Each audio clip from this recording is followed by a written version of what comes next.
Hello, Karen Sullivan, Soul Symbols, Astrology and Tarot.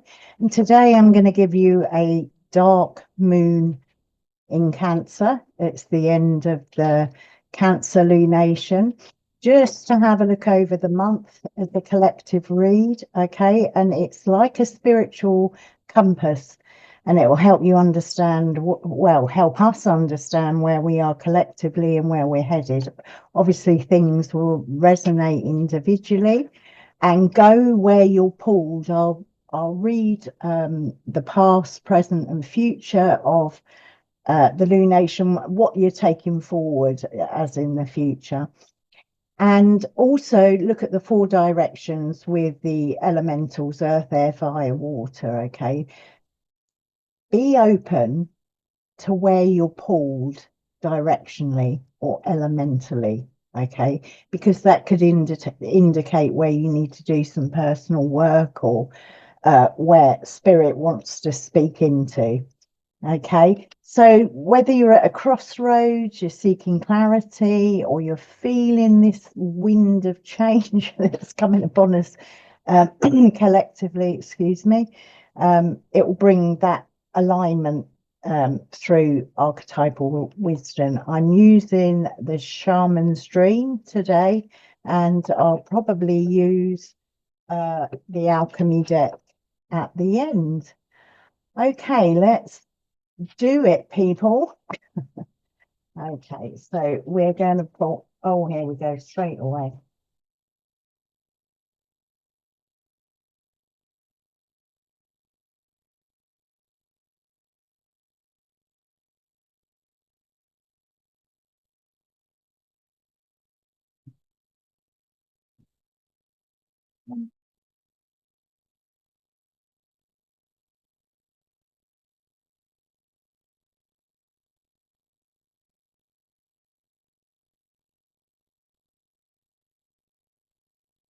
Card, the future card is kind of slow in coming.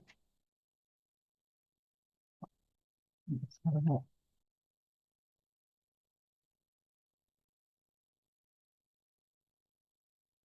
Ah, come on.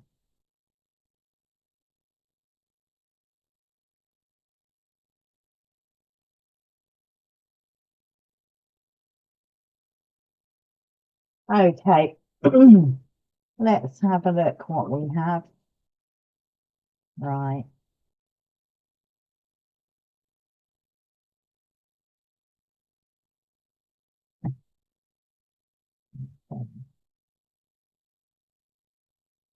So as we look at the cards, you know, it's going to give you the essence of our collective message, and it, you know, it will resonate individually, or some of it will take what resonates basically.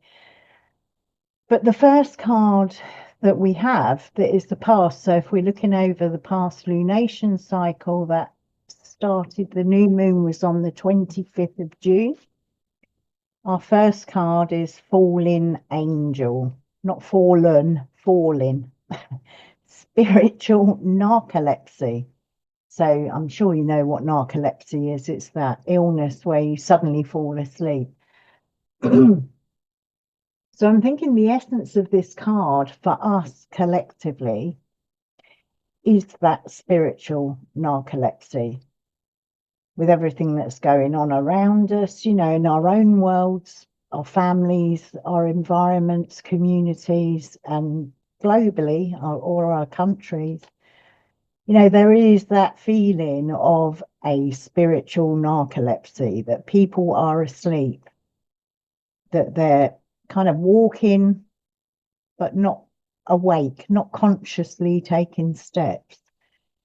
So Spirit's asking us here over this month, or even longer, if you want to take that longer, has there been a sense of falling asleep at the wheel, so to speak?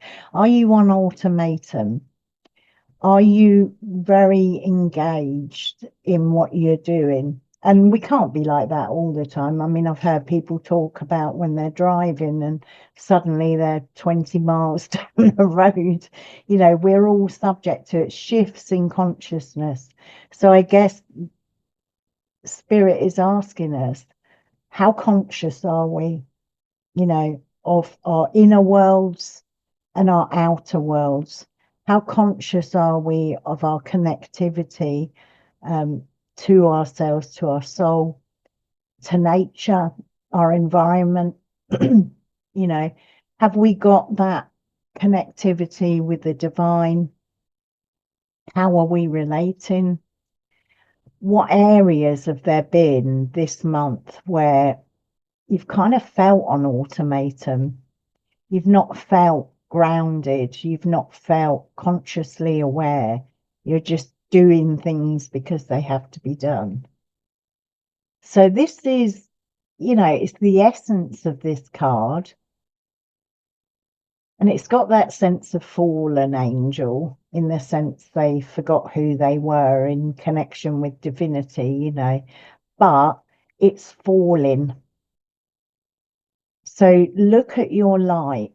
You know, if you are working spiritually, look at your light. Are you, you know, has it become so kind of busy, so kind of goal orientated that you've forgotten the reason you're doing what you're doing?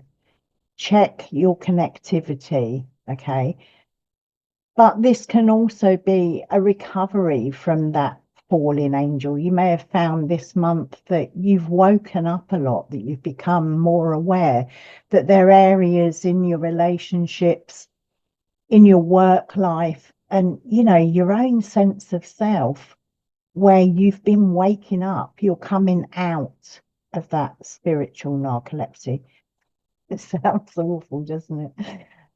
But this is really what spirit is asking us, because this is not just the essence of the card, it's our medicine for carrying forward. If you take time to answer those questions, you will find you'll find lessons, wisdom, things that you can bring into the present.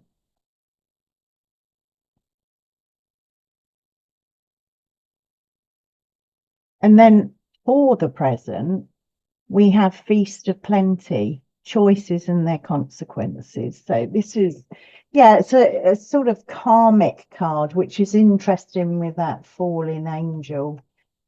It's, hmm, it's not necessarily bad consequences, and it's not necessarily good consequences. We have two swords here, kind of sticking out, very ornate swords, if you can see them.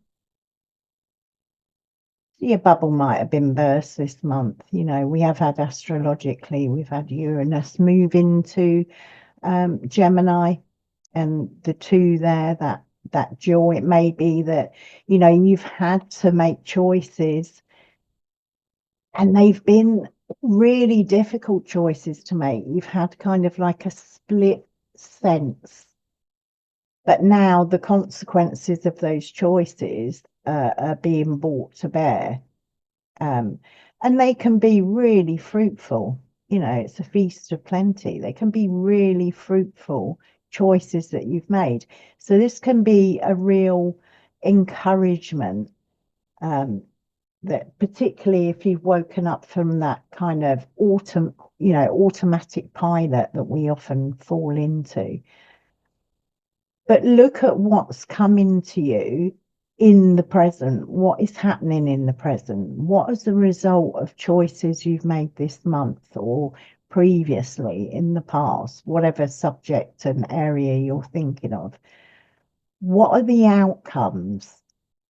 What are the consequences of those choices? They may be choices that you made in really good faith, you know, that you thought through, that you'd planned out, but the consequences are not what you thought. They may not be working out. It's dark moon. So not every moon do we get the fruition we were looking for at the new moon when we sent our intentions? You know, we've had the full moon last week, 2 weeks ago, and we've had the last quarter. So you should be in a place where you know what needs to stay, what wisdom you've gained, what lessons you've learned, what has been really fruitful. You know, has your relationship bloomed? Has your project or your creativity burst out? You know, what is happening? Where is the plenty? Is it plenty of good things, good fruit, or is it plenty of chaos? Now,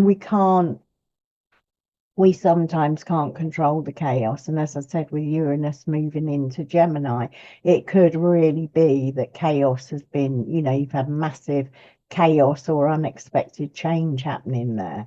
But it's like, look at that. If it was an external thing, not based on your choices, what are your choices given the external pressures?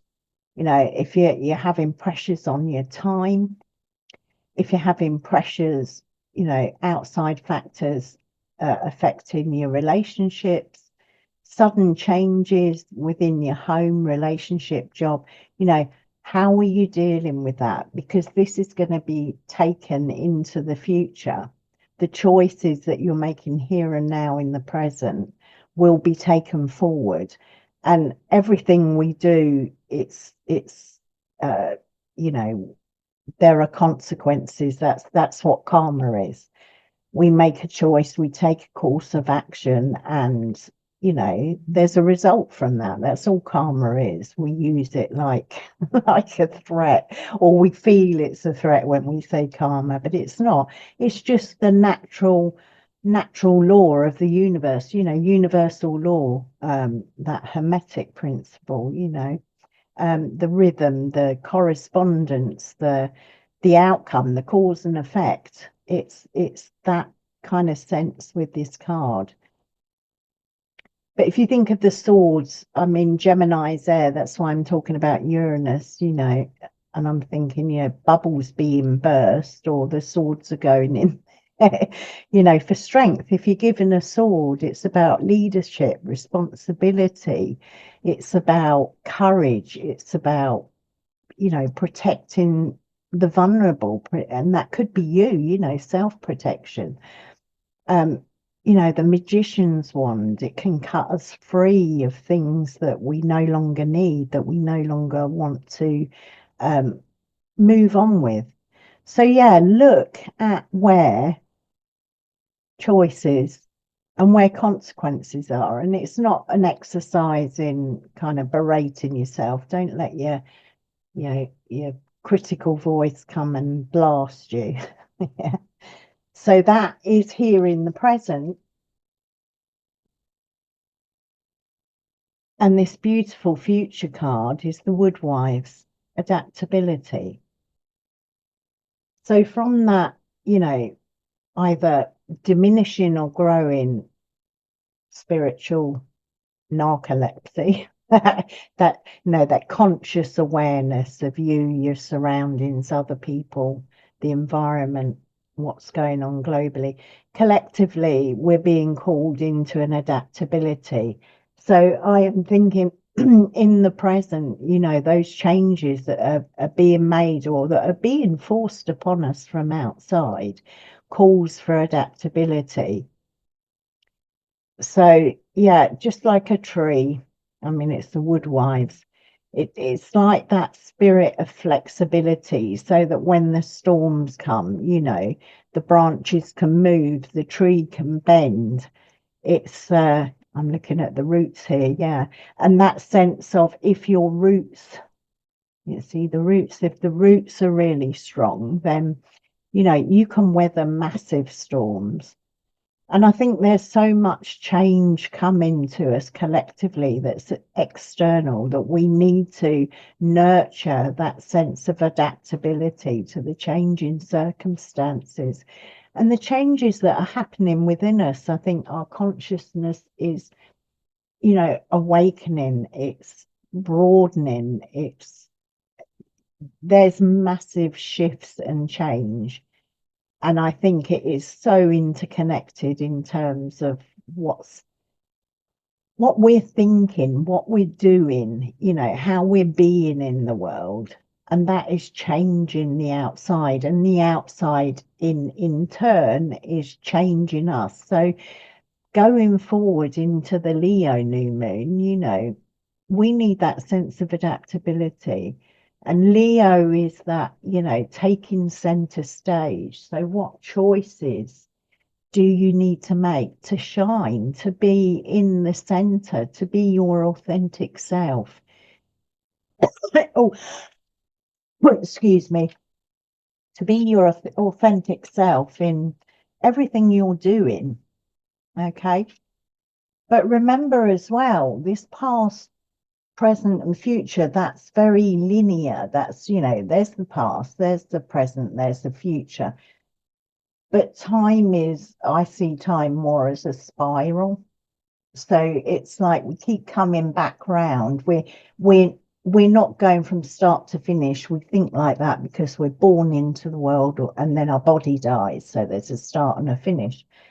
But I think time is enmeshed. The only real time is right now. So that choices and consequences, that feast of plenty, what are we planting now? What are we shedding? What are we pruning back? What do we need to do to make sure we're not dragging forward the things that are holding us back, making us very unconscious, unaware. I'm guessing this month that there has been major shifts for most people, either internally or externally, or to those around you. So yeah. So what I'm going to do now is I'm going to bottom for those three. I've just noticed heart, home.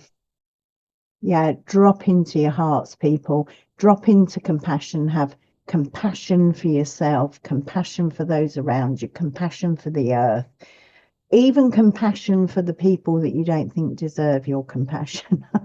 Have compassion, because we're all human beings, okay? We're all on our own journey, on our own path. And if we didn't have those difficulties, we wouldn't be able to nurture that compassion. We wouldn't be able to grow in compassion. It's often the difficulties that people and circumstance bring us that helps us grow in compassion.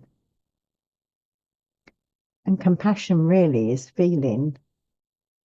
It's passion. Passion means to suffer alongside. So it's that compassion, suffer alongside someone. So in a sense, we're suffering alongside our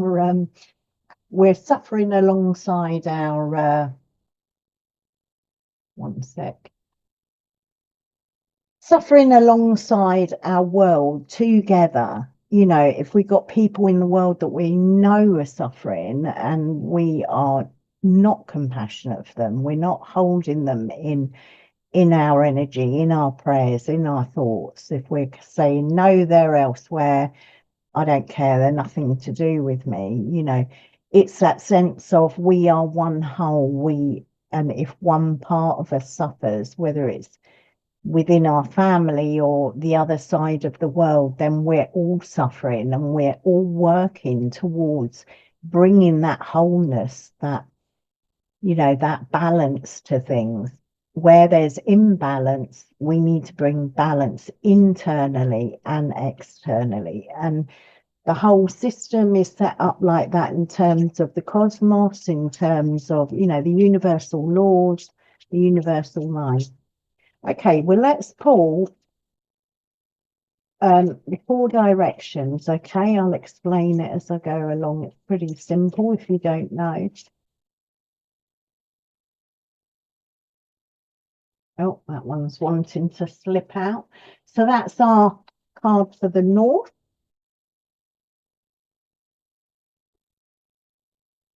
So the north is earth. Okay, it's the material. but it's also like the wisdom of the ancestors, the wisdom of our lineage, the wisdom that we learn from the past, you know, that brings the choices and consequences that are in the present. Okay. Yeah, so that is the direction. This is our direction that we're moving in, and that is our west.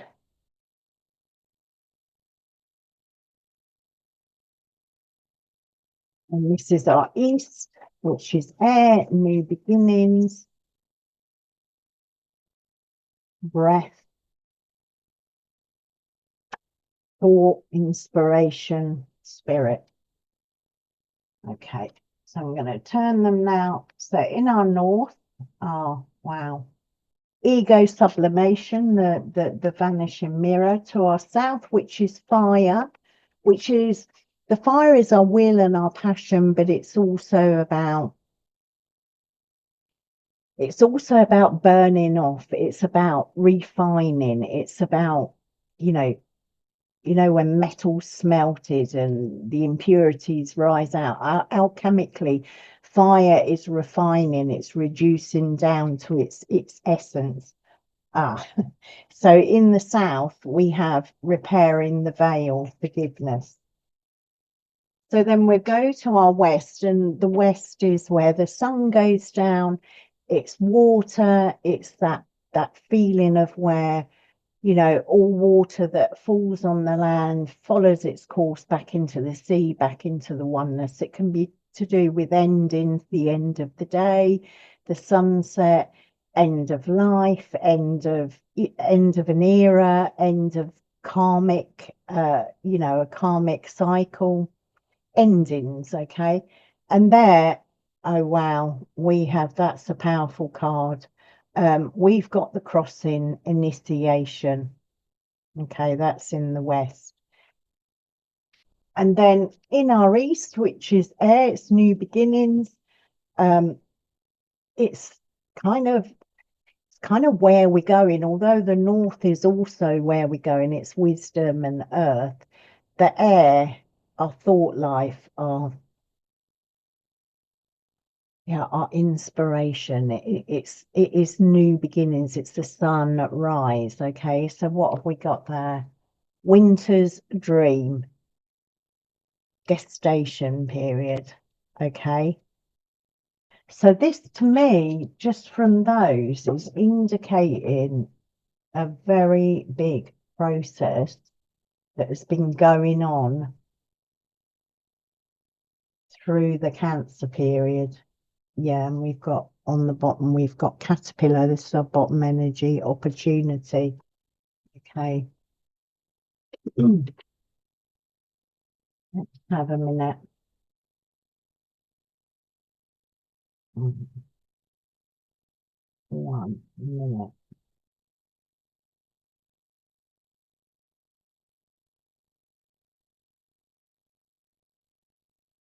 Okay, so I'm going to start with the south.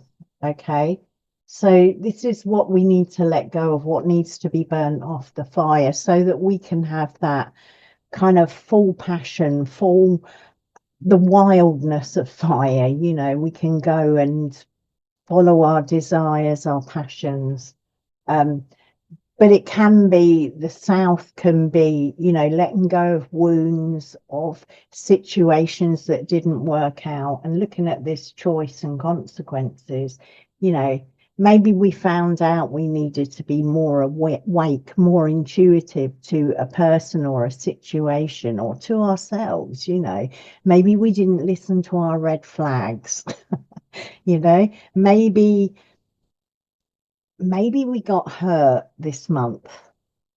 You know, I was talking about the chaos that could be ensuing. So we have got repairing the veil. Okay, just spend a little bit of time looking at that. I'm gonna breathe that in.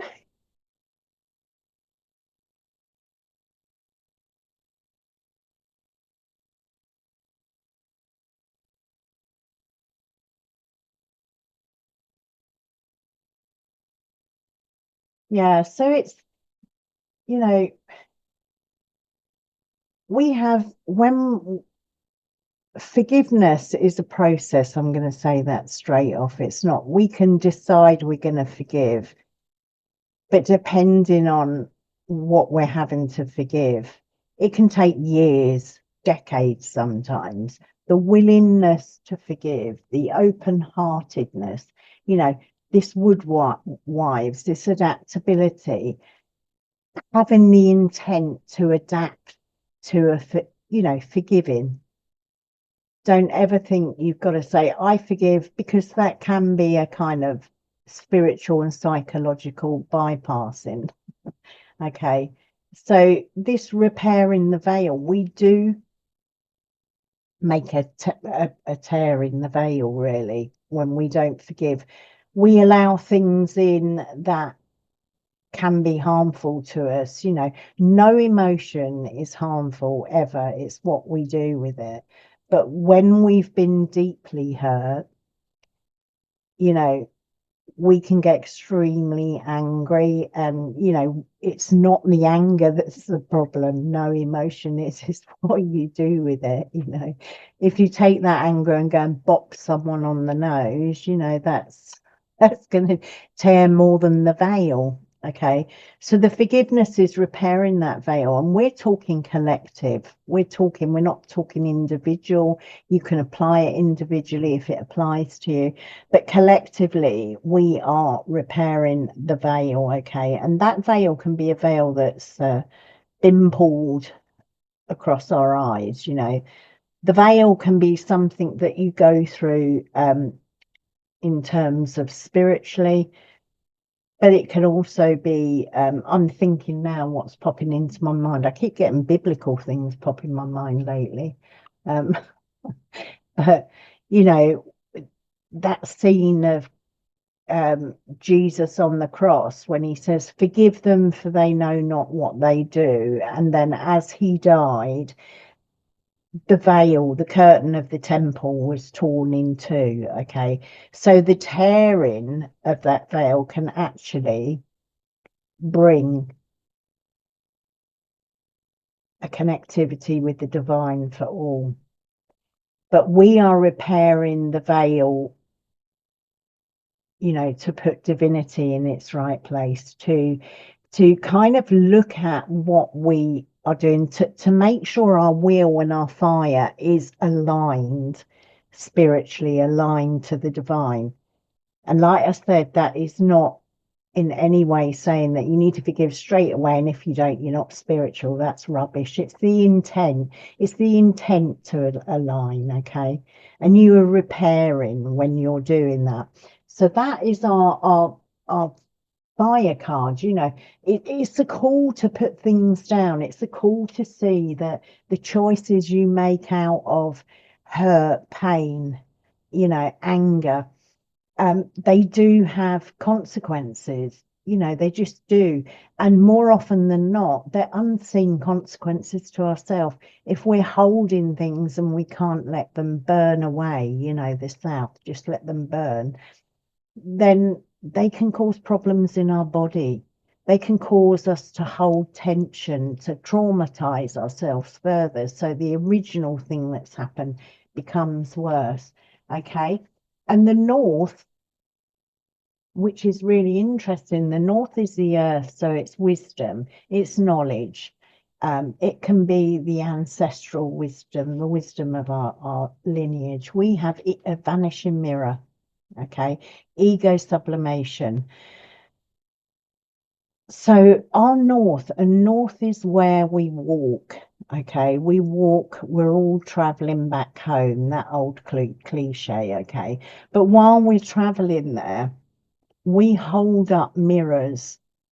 Okay, we see ourselves in other people. So talking about the south and what's being burnt off, in this world of so many problems, it is so easy to hold the mirror up to other people and go, look at them, look at their views, look at their actions, look at this, look at that. But this is about that mirror vanishing. Okay, and often often what we see in other people are shadow aspects of ourselves that we don't like. So if we don't like someone because they're very angry people, not always, but it can be that we're unable to express anger, because if you see anger in other people and you're not judging it, and you'll judge it if you don't like what it reflects in you. I hope that makes sense. So this mirror is vanishing collectively. Okay, so that is ego sublimation. That is putting your ego down. And again, we need, as we need our anger and our joy and our suffering and our patience and all the things that we need our egos to be in this world. Okay, but we, in one sense, we are beings who need to, I'm trying to find the word, spirit. We're beings who need to allow our egos to take the back seat. Okay, that what we feel we're projecting into the world, how we want people to see us in their mirrors is, this kind of perfection. And none of us are. We're all made up of light and dark. We're light and we're shadow. We live in a world of polarities. There'll always be light, there'll always be shadow. When the sun shines brightly, the shadows are darker. And I always stick by that. That is so true. But if we drop into ourselves when something irritates us, when there's a political leader or a person, it might be a person at work, might be someone in your family, and they're driving you insane with how they are. Look at that. Yeah. Because there's a mirror there, and it is often an ego aspect. It can be, I've got we don't do this consciously, but we're trying to hide our shadows. We're trying not to go into the shadow. Okay. We don't want to face what's in us. It could be that there's enormous anger in us, and hence that, forgiveness is forgiving yourself also, as well as other people. So that sense of allowing that mirror to go, that is the earth wisdom. It's as we relate, as we connect, okay? Allowing the mirror that our ego wants us to present. I'm very kind and compassionate. I'm never angry. I never do this. I never do that. That's not me. And look at them. They're awful. I mean, if you ever say that in your mind, then jump on it and have a look what's really going on under the surface, okay? But that mirror collectively is vanishing, and I think we're seeing it. We're seeing people in their enormous egos, who have no compassion, no kind of sense of care for the collective. People are, I'm going to be rich, I'm going to be powerful, and I'll use people as the steps to get up there. That kind of attitude, not to judge them, but we're seeing that. But the spirit is saying we collectively need to, before we judge anyone else for those attitudes, we need to look at ourselves, and we need to make sure we are driving our boats, not our ego, that our souls and spirit is in control of, where we're going. That is wisdom. That is knowledge. And you can collect knowledge about yourself by looking in the mirror of someone else's face. Okay. But those mirrors are vanishing in terms of looking at them. I'm thinking of narcissist, the myth. He looked into the water and fell in love with his own reflection.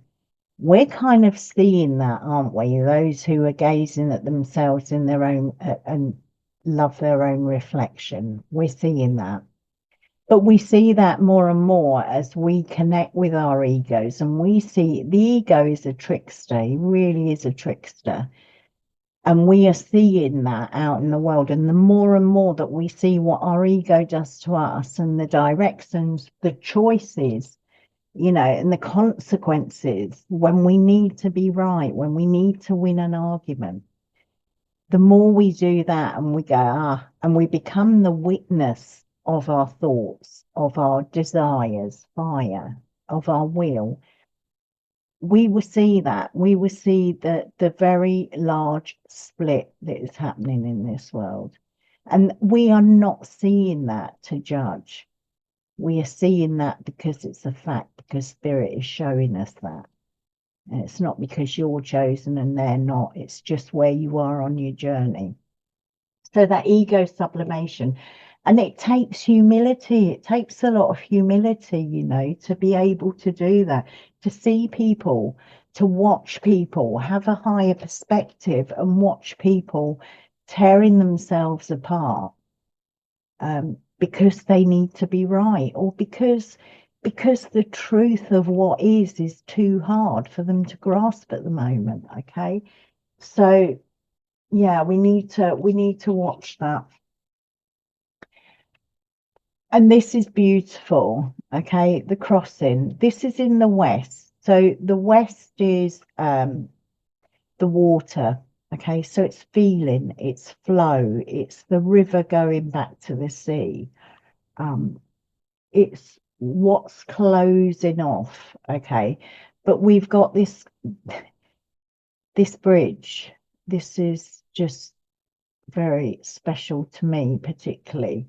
There's a portal there. You can see it's so beautiful. Look, it lights up in this camera, lights up the clouds. Okay. So it's that sense of walking through a portal. It may be that you spent a long time in a sense of being initiated into your soul, into your spiritual work. It can be an initiation with a relationship, with that vanishing mirror where we're better. Do we have to kind of drop our ego when we're in relationship because we have to make compromise? We love the people that we're with, and to be right becomes, when our egos are kind of dropping, becomes less important than seeing the happiness of those we love. Okay, so the crossing, this is initiation. It is crossing the void. It's often dark, but know that there's a portal, and this is in the west where the sun sets. It's the end of a cycle. So what do you need to walk through that portal of light? Do you need to be initiated in something? Are you moving into being initiated into doing your shadow work, dropping into your soul? Just have a look. But we're crossing from darkness into light in that sense. But with initiation, the first thing that happens is that darkness. Okay. So I think we're in a collective initiation. I really do. I think the world is being initiated. Things are looking very dark.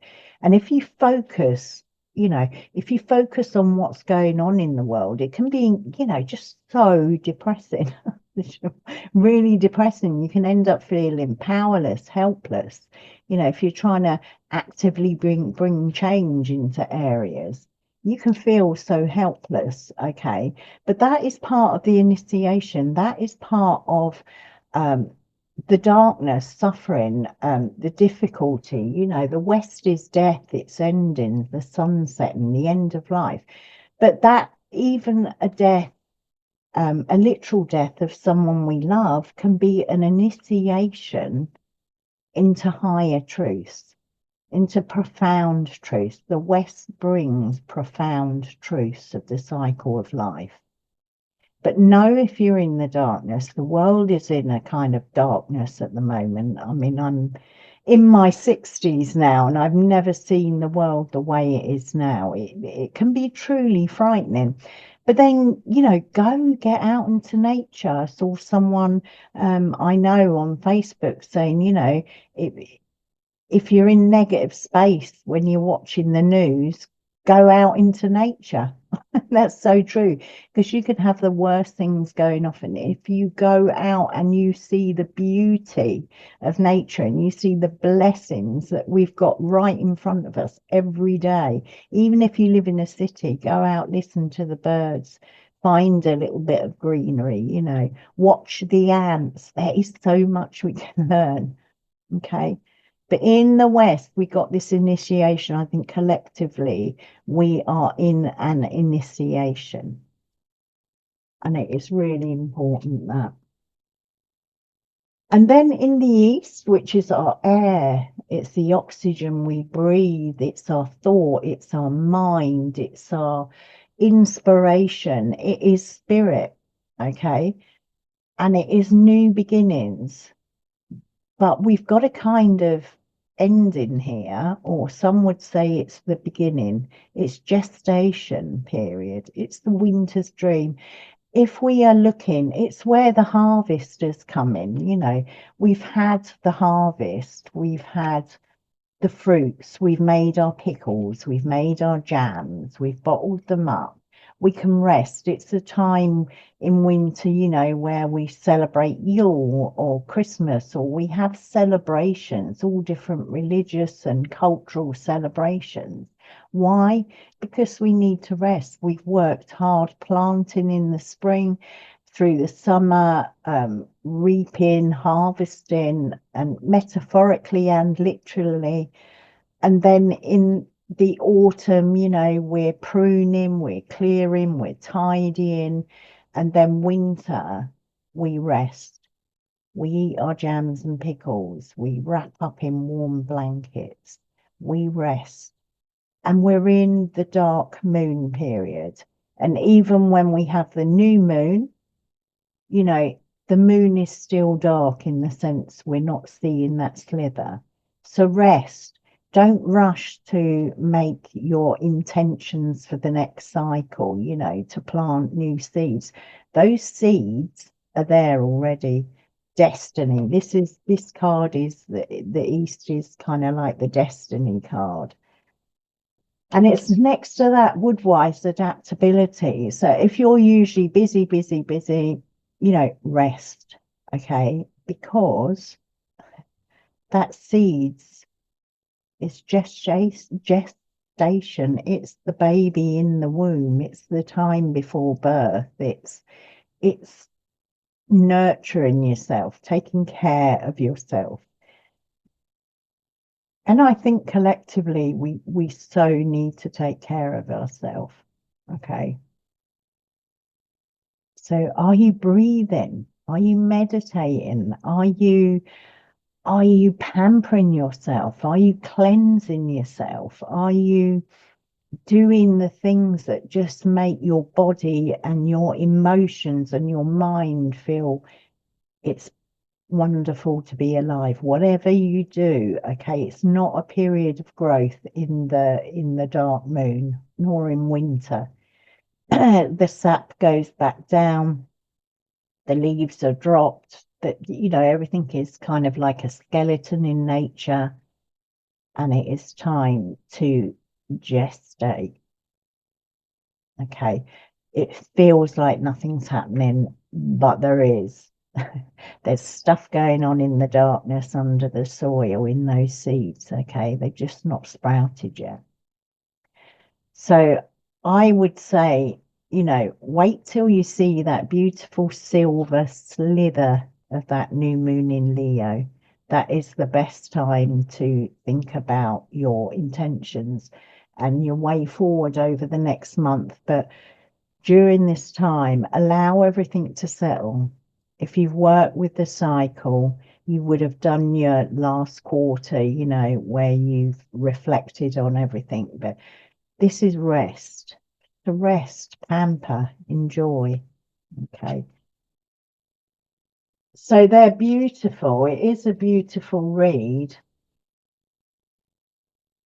and it is all dovetailing into this feast of plenty. Spirit's asking us about our individual choices, our collective choices. What are we doing? Where are we going? You know, what have we done? What do we want to do? So we need to look at all those things. I'm going to pull, I've got to pull an alchemical card. Okay. Oh, look at that. Straight out. What alchemy, I was going to say, do we need to do to bring this all together? Because all these elements are earth, are fire, are water, are air, are part of all one thing. It's the magician, it's the magician's tools. These are elements we can work with. You know, our earth, our knowledge, our wisdom, our material, our bodies, our air, our thoughts, our minds, our breath, our inspiration, ideas, our south, our fire, our passion, our will, our refining of our skills and abilities and refining of everything that needs to be burned off that holds us back. And our water, you know, we're going back, we're flowing, we're going to the sea, our feelings, our emotions, our compassion, all that. Right. So what do we need to alchemize? The fog. Goodness me. Nebula. The fog. Okay. Now, right now, you can you see that little moon, that little dinky moon there? Okay, the fog obscures, right? And we are in dark moon. And I think the wisdom of the dark moon is that kind of dark obscuring. We can't see anything. You know, at night you go out, you're like, oh, it's so dark. I love the new moon and the dark moon time because the light, you know, is so limited. Well, there is no light. There's no luminary in the sky, and my bedroom's nice and dark, and I can sleep better in the dark. So it goes very well with this dark moon energy, this fog. Okay. But the fog is, you know, if you are foggy in terms of the choices or the consequences, if you are foggy in terms of your ego, in terms of forgiveness, you know, spend this time, just hold those things. Wherever there's fog and unsureness, hold those things.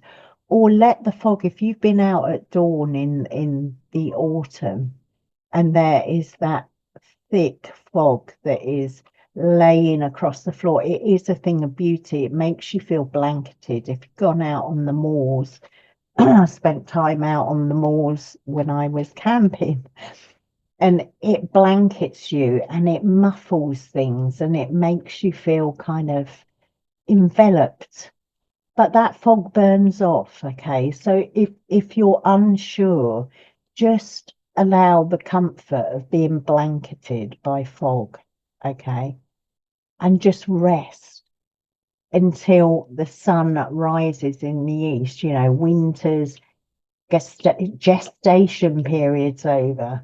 Okay, it's called winter's dream because it's a time of dreaming. Just dream, enjoy the fog, pamper. But when that sun comes out, it burns the fog off. It doesn't stay the fog. Okay. And you can't force the sun to come up and you can't force the burning off of it. Okay, people, so there we have it. I really hope that was helpful. I do oracle reads. So if you check out www.soulsymbols.co.uk, easy booking system. I'm quite happy to give you an oracle read, a tarot read, and also lunation reads. If you want just the cards with your lunation read, to look at the cycles and what's coming up, or you want a tarot and astrology read, which will tailor it to your chart and the themes and topics of the houses the moon cycle will be going through and how to work with her, just pop on over there and book a reading. I do it by Zoom, and yeah, it's easy booking. Everything's set up wonderfully. Squarespace set it up wonderfully, not me. Easy pay, easy, and the prices are very good. So pop on over there, and there's astrology readings and just tarot readings on any subject or question that you want to inquire of the cards about. But I hope that was helpful. Like, subscribe, please engage. I'd love to build a community here. So drop your comments. It'd be really nice to see what you think, you know, what's going on for you. And say hello to you. Okay, then. Lots of love to you all. Bye bye.